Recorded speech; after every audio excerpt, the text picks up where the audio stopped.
किसी भक्त ने पूछा गंगा से कि हे गंगा मैया, तेरे अंदर हजारों लाखों लोग नहा करके चले जाते हैं और अपने पाप तेरे अंदर छोड़ जाते हैं, तो तू इन पापों का क्या करती है?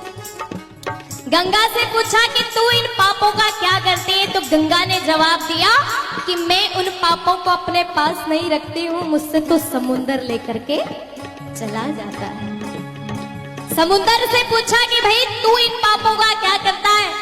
तो समुंदर ने जवाब दिया कि मैं भी अपने पास नहीं रखता हूँ, मुझसे तो बादल लेकर के चले जाते हैं।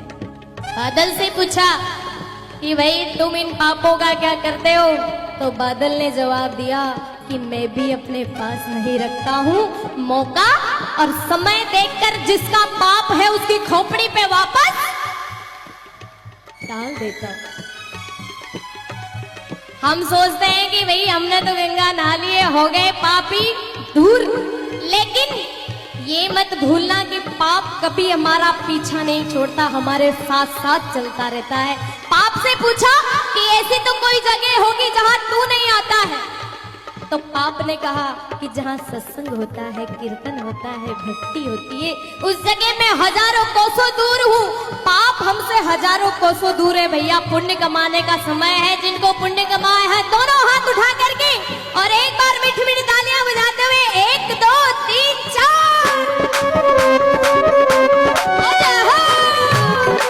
भैया।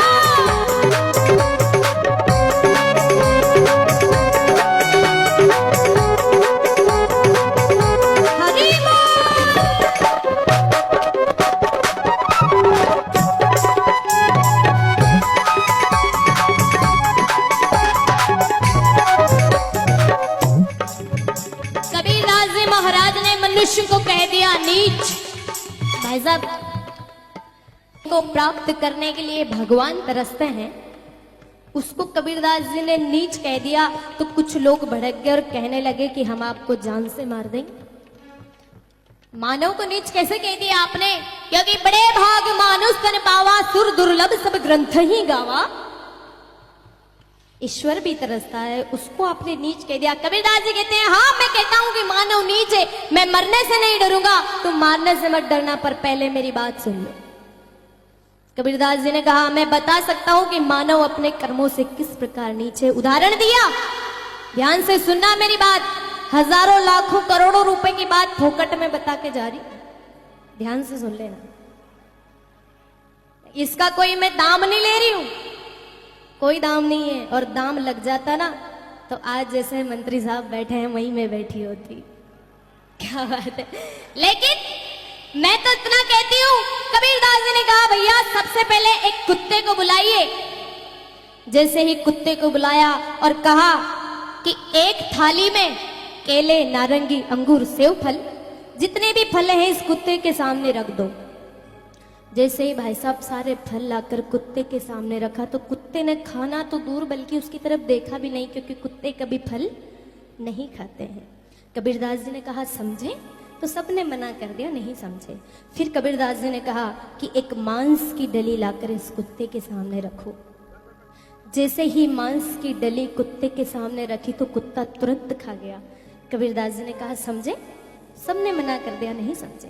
तो कबीरदास जी महाराज कहते हैं कि जाओ, जब गांव में मंदिरों में संध्या के समय आरती होती है, झालरें बजती है, तब ये कुत्ते जोर जोर से चीखते हैं, चिल्लाते हैं। ये कुत्ते जोर जोर से चीखते हैं, चिल्लाते हैं, भगवान से हाथ जोड़ करके प्रार्थना करते हैं कि हे भगवान इन मनुष्यों को तो कुत्ता बनाकर हम कुत्तों को मनुष्य बना दे, क्योंकि इन मनुष्यों का तो भोजन हमने शुरू नहीं करा, पर मनुष्यों ने हमारा भोजन शुरू कर दिया। इसलिए कबीरदास जी महाराज ने मनुष्य को नीच कहा। मानव नीच नहीं, बल्कि मानव अपने कर्मों से नीच हो गया।